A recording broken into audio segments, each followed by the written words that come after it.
ഇത് മാസ് മോട്ടോഴ്സിൽ നിന്നാണ് Honda Activa 60 വണ്ടി നമ്മൾ വർക്കിന് ചെയ്തിട്ടുണ്ട്. നമുക്ക് general service, engine oil check ചെയ്തിട്ട് മാറ്റാം. അതേപോലെ break checkup, water service, accelerator cable മാറ്റാം. ആക്സിലേറ്റർ കേബിൾ നല്ല ടൈറ്റാണ്. അപ്പോൾ ഇത്രയും കേസാണ് മെയിനായിട്ട് പറഞ്ഞാണ് വർക്കുണ്ട്. അപ്പോൾ നമ്മൾ വണ്ടി ഓടിച്ച് നോക്കി വർക്കിന് കയറ്റിയിട്ടുണ്ട്. ബാക്ക് ബ്രേക്കിൻ്റെ ഭാഗമൊക്കെ നമ്മൾ അഴിച്ച് ചെക്ക് ബ്രേക്ക് ലൈനറൊക്കെ മാക്സിമം തീർന്നേക്കണം കേട്ടോ. തീരെ ബ്രേക്ക് ഇല്ല വണ്ടിക്ക്. അപ്പോൾ നമുക്ക് ബ്രേക്ക് ക്യാമൊക്കെ ഒന്ന് അഴിച്ച് ഗ്രീസ് ചെയ്തിട്ട് ബ്രേക്ക് ലൈനർ മാറ്റിയിടാം. അപ്പോൾ ബ്രേക്കിൻ്റെ സോക്കി ആയിക്കോളും. പിന്നെ ഇത് ബാക്ക് വീൽ പിടിപ്പിക്കുന്ന ഷാഫ്റ്റാണ്. അതിൻ്റെ ബെയറിങ്ങിൻ്റെ പ്ലേ ഒക്കെ നമ്മൾ നോക്കി, നിലവിൽ വേറെ കുഴപ്പമൊന്നുമില്ല. പിന്നെ അതേപോലെ ബാക്കിലത്തെ ടയർ പുതിയ ടയർ അടക്കണേ. ഹബിൻ്റെ ഭാഗത്തും വേറെ പറയത്തക്ക കംപ്ലൈൻ്റ് ഒന്നുമില്ല. അപ്പോൾ നിലവിൽ ബാക്ക് ബ്രേക്ക് ലൈനർ മാറ്റിയിട്ട് നമുക്ക് ക്യാം അഴിച്ച് ഗ്രീസ് ചെയ്ത് റീസെറ്റ് ചെയ്യാവുന്നുള്ളൂ. പിന്നെ അതേപോലെ തന്നെ നമുക്ക് അതിൻ്റെ എയർ ഫിൽറ്ററൊക്കെ അഴിച്ച് ചെക്ക് ചെയ്യുന്നുണ്ട്. അപ്പോൾ ജനറൽ സർവീസിൻ്റെ ഭാഗമായിട്ട് ചെക്ക് ചെയ്യാൻ വേണ്ടിയിട്ട് അഴിച്ചാണ്. അപ്പോൾ ഫുള്ള് പൊടിയാണ്. പൊടി കയറിയിട്ട് നല്ല രീതിയിൽ ബ്ലോക്ക് ആയേക്കാണ് കേട്ടോ. അപ്പോൾ നമുക്കത് മാറ്റേണ്ട ടൈമാണ്. എയർ ഫിൽറ്ററും പ്ലഗും കൂടി ഒരുമിച്ചാണ് മാറ്റിയിടുന്നത് കേട്ടോ. അത് ഓരോ 10,000 കിലോമീറ്ററിലാണ് നമ്മളത് ചെയ്യേണ്ടി വരിക. പിന്നെ ഓരോ നമ്മൾ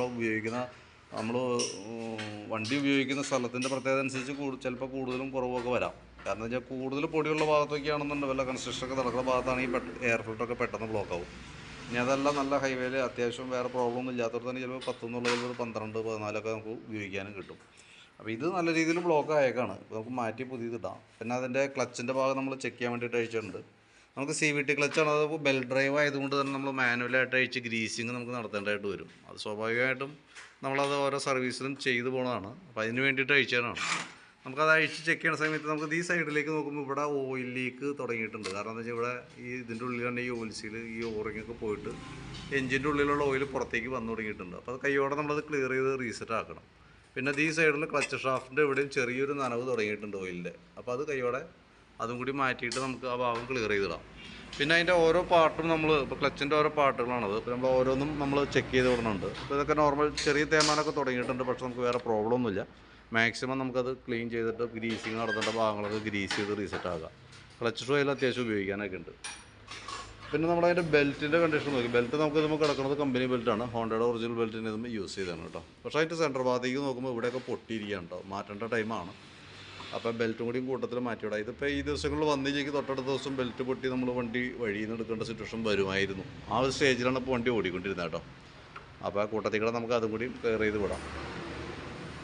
പിന്നെ നമ്മൾ അതിൻ്റെ ഈ ഭാഗത്തേക്ക് വരുമ്പോൾ എഞ്ചിൻ ഹെഡിൻ്റെ ഭാഗത്തൊക്കെ നമുക്ക് ചെക്ക് ചെയ്ത് വേറെ ലീക്കേജ് കാര്യങ്ങളൊന്നുമില്ല. ആക്സിലേറ്ററിൻ്റെ കേബിൾ നമ്മൾ മാറ്റിയിടണം. കാരണം വെച്ചാൽ ആക്സിലേറ്റർ കേബിൾ നല്ല രീതിയിൽ ടൈറ്റാണ്. അപ്പോൾ തിരിച്ച് വെച്ച് കഴിഞ്ഞാൽ അങ്ങനെ തന്നെ ഇരിക്കുള്ളൂ. അപ്പോൾ നമുക്ക് ആക്സിലേറ്റർ കേബിൾ 2 കേബിൾ വരുന്നുണ്ട്. അപ്പോൾ 2 കേബിൾ മാറ്റിയിട്ട് വേണം നമുക്ക് റീസെറ്റ് ചെയ്യാനായിട്ട്. എഞ്ചിൻ്റെ ഫ്രണ്ട് പോർഷനിലൊന്നും വേറെ പറയത്തക്ക ലീക്കേജ് കാര്യങ്ങളൊന്നുമില്ല കേട്ടോ. ബാറ്ററി നമ്മൾ നോക്കുമ്പോൾ പുതിയ ബാറ്ററി വണ്ടിയും ഇരിക്കണേ 2025 ബാറ്ററിയാണ്. വാറണ്ടി പീരീഡിലുള്ള ബാറ്ററി. ജസ്റ്റ് ഒന്ന് ടെസ്റ്റ് ചെയ്യണമെന്നുള്ളൂ. 13 വോൾട്ട് കാണിക്കുന്നുണ്ട്. ലോഡിലേക്ക് കൊടുക്കുമ്പോൾ 10.27 വരെ വരുന്നുണ്ട്. നിലവിൽ ബാറ്ററിയുടെ ഭാഗത്ത് വേറെ പ്രോബ്ലം ഒന്നുമില്ല. പക്ഷേ നമുക്ക് ജനറൽ സർവീസിൽ ബാറ്ററി ടെസ്റ്റ് ഉള്ളതുകൊണ്ട് കൂട്ടത്തിൽ നമ്മൾ ചെയ്തു പോകണമെന്നുള്ളൂ കേട്ടോ. പിന്നെ അതേപോലെ തന്നെ നമുക്ക് എഞ്ചിൻ ഓയിൽ മാറ്റണം. ഓയിൽ മാറ്റേണ്ട ടൈമാണ് കേട്ടോ. അത്യാവശ്യം അഴുക്കായിട്ടുണ്ട്. ഈ ഒരു അവസ്ഥയിലേക്ക് ആയിട്ടുണ്ട്. അപ്പോൾ നമുക്ക് ഓയിലും കൂടി കൂട്ടത്തിൽ മാറ്റി വിടുന്നു.